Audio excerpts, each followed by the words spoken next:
Welcome back बच्चों। तो जल्दी से मैं आपको बता देता हूँ कंप्लीट एनालिसिस, क्योंकि शिफ्ट वन और शिफ्ट टू पहले अटेम्प्ट जनवरी अटेम्प्ट कंप्लीट हो चुका है। पेपर वन आपका कंप्लीट हो चुका है। और जैसे कि मैंने आपको बताया था गाइस, जो मैंने सीरीज चलाई थी जेईई मेन की, कि यार आप इन चैप्टर्स को ही पढ़ के जाना और बेस्ट तरीके से पढ़ के जाना, और उतना डिफिकल्ट लेवल पे नहीं जाने का।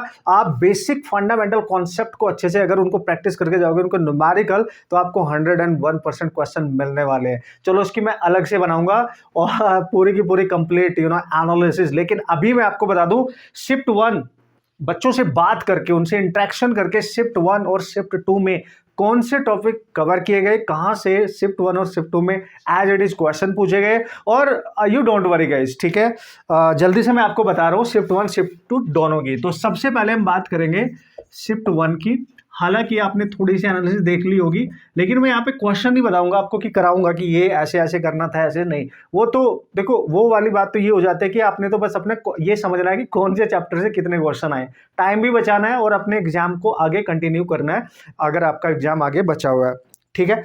तो शिफ्ट वन शिफ्ट टू की जब हम बात करेंगे तो टॉपिक पे आपने ध्यान देना है गाइस, ठीक है। उसके बाद मैं आपको सब कुछ लास्ट में बता ही दूंगा कि आपको बिल्कुल ज्यादा ऐसी परेशानी वाली बात नहीं है। बहुत बेसिक और मॉडरेट लेवल पे क्वेश्चन पेपर थे। तो बच्चों, अगर मैं आप बात करूं सबसे पहले फिजिक्स, केमिस्ट्री, मैथ, तो फिजिक्स आपका इजी ही था। दोनों में इजी टू मॉडरेट लेवल आप ले सकते हो, ठीक है। मॉडरेट लेवल पे जाएगा। और केमिस्ट्री दोनों में बहुत इजी था भाई, ठीक है। ये आप मान लो बिल्कुल एनसीईआरटी को बेहतरीन तरीके से प्रैक्टिस भी करके जाओगे ना, हर एक क्वेश्चन आप सॉल्व कर सकते हो। मैथमेटिक्स में आप ले सकते हो मॉडरेट, डिफिकल्ट तो नहीं था बट मॉडरेट, और लेंदी कह सकते हो, है ना। लेंदी काफी था बॉस, ठीक है। तो ये आप मान लेंगे, but overall that is the good paper. And ज्यादा परेशानी बच्चों को होगी नहीं अगर उन्होंने अच्छे लेवल पे एक प्रैक्टिस करी होगी, डिसेंट से भी प्रैक्टिस करी होगी, तो एक डिसेंट सा स्कोर वो अपना ले सकते हैं। लेकिन अगर बहुत अच्छी प्रैक्टिस बच्चे ने करी है तो एक बहुत अच्छी रैंक भी ला सकता है, परसेंटाइल भी ला सकता है। शिफ्ट वन में मैं यहाँ पे आपको बता दूं, देखो मेरा मेन काम ये है बच्चों, बाकी चीजें आपको ऑब्वियसली यूट्यूब पे आपने और भी बहुत सारी चीज़ें देखी होंगी कि कौन कौन से क्वेश्चन उनसे मिलते जुलते जो बच्चे बताते हैं। जैसे मैंने भी अपने बच्चों से बात करी तो उन्होंने बोला सर ऐसे ऐसे आए थे क्वेश्चन, उन्होंने क्वेश्चन भी बताया कि सर क्वेश्चन ऐसे ऐसे आए थे। तो वो पता ही होता है, बट मैं वो नहीं करा रहा हूँ। मैं यहाँ पे बता रहा हूँ कि कौन से चैप्टर से आए थे, और शिफ्ट वन शिफ्ट टू को आप कंपेयर कर लेना और उसको अच्छे से रिवाइज कर लेना। मैं उन बच्चों की बात कर रहा हूँ जिनका पेपर होने वाला है, ठीक है। जैसे रोटेशन, रोटेशन का क्वेश्चन मैंने आपको 100% बोला था, मेरी सीरीज देख लेना आप, जिन बच्चों ने नहीं देखी होगी, कि आएंगे जरूर, ठीक है। रोटेशन दोनों शिफ्ट में आया, रोटेशन इधर भी आया, रोटेशन इधर भी आया, आप देखते रहना। क्या क्वेश्चन था वो अलग बात है, ठीक है, लेकिन इजी था, मैं ये भी बता दूं, आपको ज्यादा परेशानी होगी नहीं। दूसरा क्वेश्चन था बच्चों सरफेस टेंशन एक्सेस प्रेशर से रिलेटेड, ठीक है। एक्सेस प्रेशर से रिलेटेड दूसरा क्वेश्चन था शिफ्ट वन में। सरफेस टेंशन का कॉन्सेप्ट उसमें यूज किया गया था।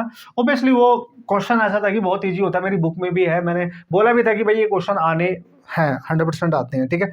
नेक्स्ट क्वेश्चन की अगर बात करूं तो YDSC था, यानी यंग्स डबल स्लिट एक्सपेरिमेंट, ठीक है। और हमने भर भर के क्वेश्चन किए हैं और हमें पता था कि ये आने वाले हैं, तो आएंगे भाई, ठीक है। करंट इलेक्ट्रिसिटी ऑब्वियस है, वो बनता है गाइज। करंट इलेक्ट्रिसिटी था आपके पास, लिखते रहना आप, मतलब आपने केवल ये देखना कौन से चैप्टर से क्वेश्चन आया, और दोनों शिफ्ट में लिखूंगा मैं, ठीक है। Okay sir. फिर बच्चों यहाँ पे जो क्वेश्चन देखने को मिला, गॉस लॉ क्यूब वाला, बहुत इजी क्वेश्चन था, मैंने हर जगह कराया, शॉर्ट ट्रिक में भी कराया उसको, और मैंने सीरीज में भी कराया, मैंने अपने पूरे कोर्स में भी कराया, तो मतलब वो होता है। गॉस लॉ का क्यूब वाला क्वेश्चन था, इस तरीके से एक क्यूब थी। वैसे बहुत सारे क्वेश्चन मैं आपको यहाँ बता सकता हूँ, और उसकी शायद उसकी क्यूब की एज के मिड पॉइंट पे चार्ज रखा हुआ था, तो नॉर्मली बच्चे करके जाते हैं तो वो कर लेंगे इजिली। तो YDSC में क्या था, बहुत ही आसान क्वेश्चन था गाइज। और क्या था सर, हीट लॉस का भी एक क्वेश्चन आया था, वो भी बड़ा इजी था एकदम। हीट लॉस का जो फॉर्मूला नहीं होता, सिग्मा A T⁴ आपका, ठीक है, रेडिएशन में, डन, वो भी था सर। सो प्रोजेक्टाइल मोशन का दोनों ही केस में था, मतलब शिफ्ट वन शिफ्ट टू दोनों में था, तो प्रोजेक्टाइल मोशन का भी क्वेश्चन था।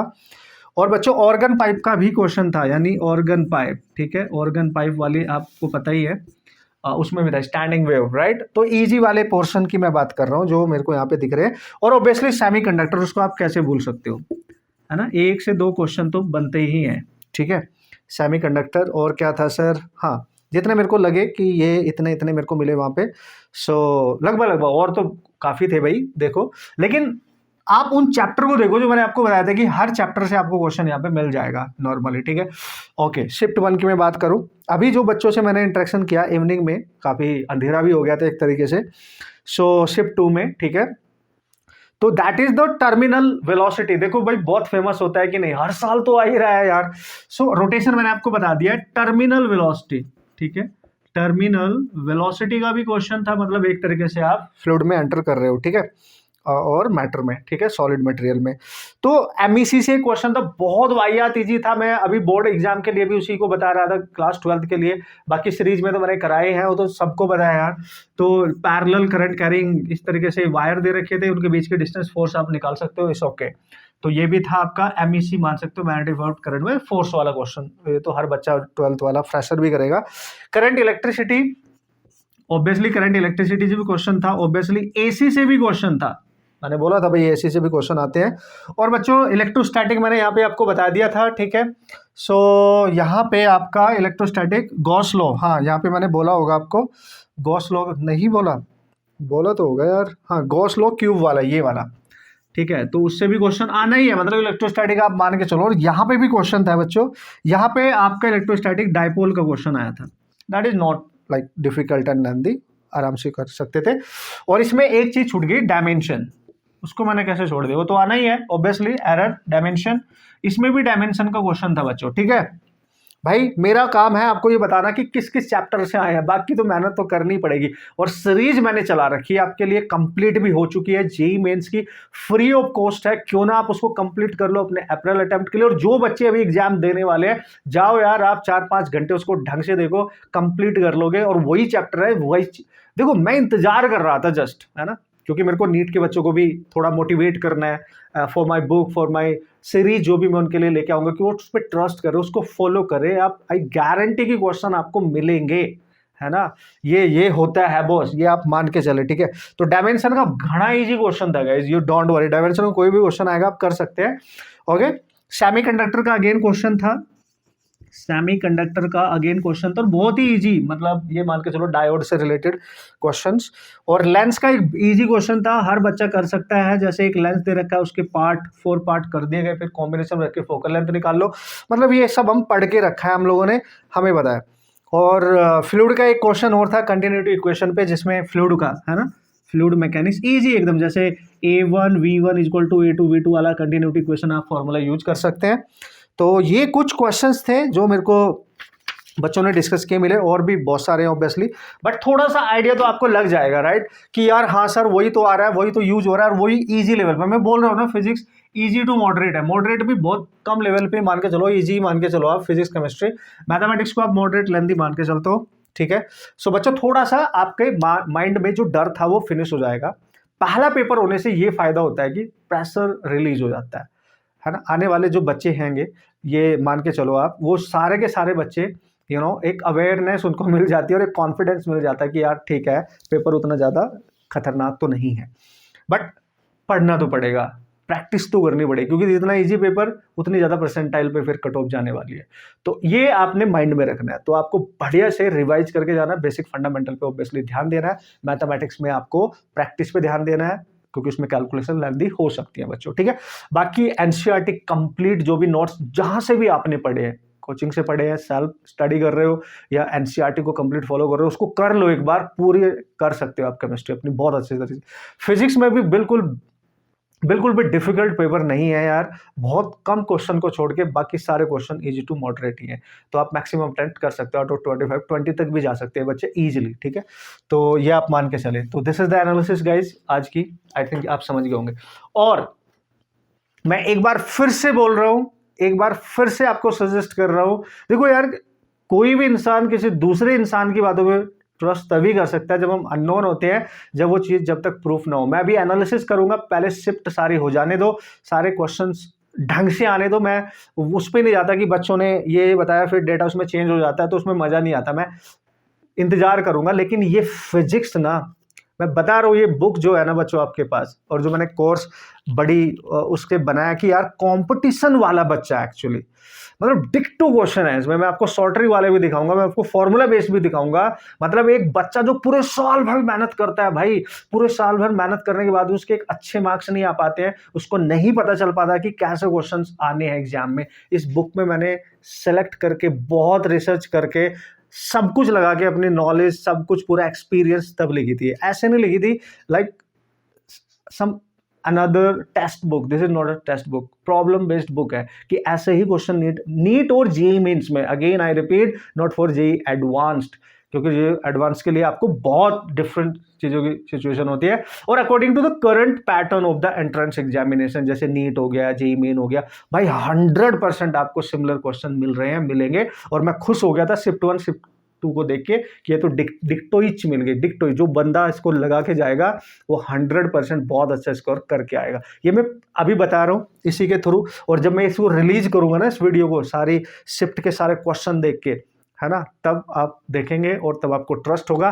बिफोर दैट मैं चाहता हूं अप्रैल अटेम्प्ट के लिए जेईई मेन के बच्चे ऑब्वियसली इसको जल्दी से जल्दी इसको अपने पास मंगा ले यार। और नीट के लिए तो मैं हमेशा से इसको रिकमेंड करूंगा, क्योंकि नीट के लिए बच्चे का फिजिक्स डिफिकल्ट होता है और इसके थ्रू वो उसको ईजी भी बनाएगा और अच्छा स्कोर भी करके आएगा, जो वो सोच पा रहा होगा कि इतना स्कोर मेरे को चाहिए for my secure selection. Yes, definitely once again मैं ये प्रूफ करूंगा टू बी वेरी सून इसके लिए, क्योंकि ये बुक वैसी नहीं है, इसमें फॉर्मूला जितने भी आपके बेसिक ये मैंने बताया डिक्टो है, इसलिए मैं इतना रिलैक्स हूं, मेरे को कॉन्फिडेंस है कंप्लीट, और ये प्रूफ होता जा रहा है ना। So complete formula based NCERT के एक्सट्रैक्ट क्वेश्चन, कैसा भी क्वेश्चन आएगा इस बुक में मिल जाएगा। शॉर्ट ट्रिक से फास्टेस्ट तरीके से मेथड जो होती है ना, डिफरेंट मेथड्स होते हैं बच्चों क्वेश्चन को सॉल्व करने के, हमें कॉन्सेप्ट आते हैं, बट आप फास्ट तरीके से कैसे कर सकते हो मैटर करता है। और इसमें ऐसे क्वेश्चन आए हैं शिफ्ट 1 शिफ्ट 2 में जो बहुत लेंथी थे, लेकिन इस बुक में मैंने ऐसे टेक्निक भी दे रखी है जिससे वो बहुत जल्दी सॉल्व होंगे। यस, 100%।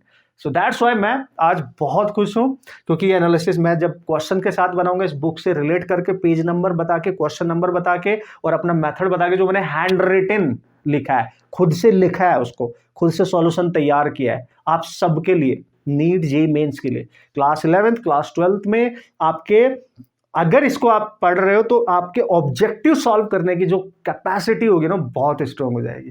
बाकी मेरी तरफ से बहुत बहुत कॉन्ग्रेचुलेशन बच्चों, जिनका सबका पेपर आने वाला है, उन सब के लिए दुआ करूंगा कि आप बढ़िया तरीके से प्रैक्टिस करेंगे, आपका दिमाग अच्छे से काम भी करेगा और आप मतलब प्रेशर में तो बिल्कुल भी नहीं रहना। अब आपको ये ध्यान रख लेना है, बस जो भी पढ़ना है बेस्ट पढ़ के जाना।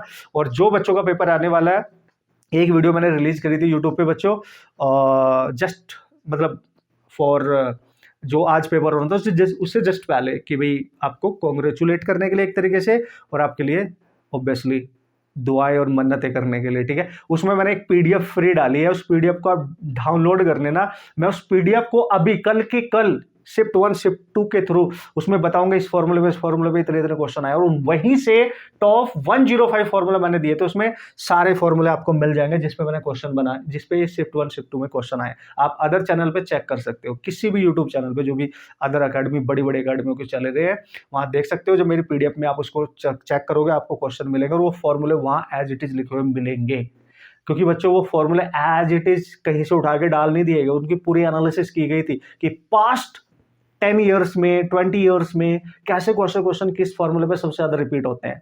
That's why that is important. और जेईई मेन की सीरीज नीट की मैं बहुत जल्दी लेके आ रहा हूँ बच्चों, आप डोंट वरी। क्लास 12 जो फ्रेशर बच्चा है उसके लिए तो ऑब्वियसली चली हुई है, that is the first time कि हमने क्लास 12 को कॉन्फिडेंस देना है कि वो क्वेश्चन कैसे करेंगे और बेस्ट तरीके से अपने कॉम्पिटेटिव एग्जाम को कैसे करेंगे। मिलूंगा नेक्स्ट वीडियो में एनालिसिस के साथ, तब तक मेहनत करते रहे, खुश रहे, प्रेशर में बिल्कुल ना रहे बच्चों, सीखते रहे। जो चीज़ आपको नहीं आती है उसको सीखो, उसका सोल्यूशन ढूंढो, that is the best technique. Okay, all the best.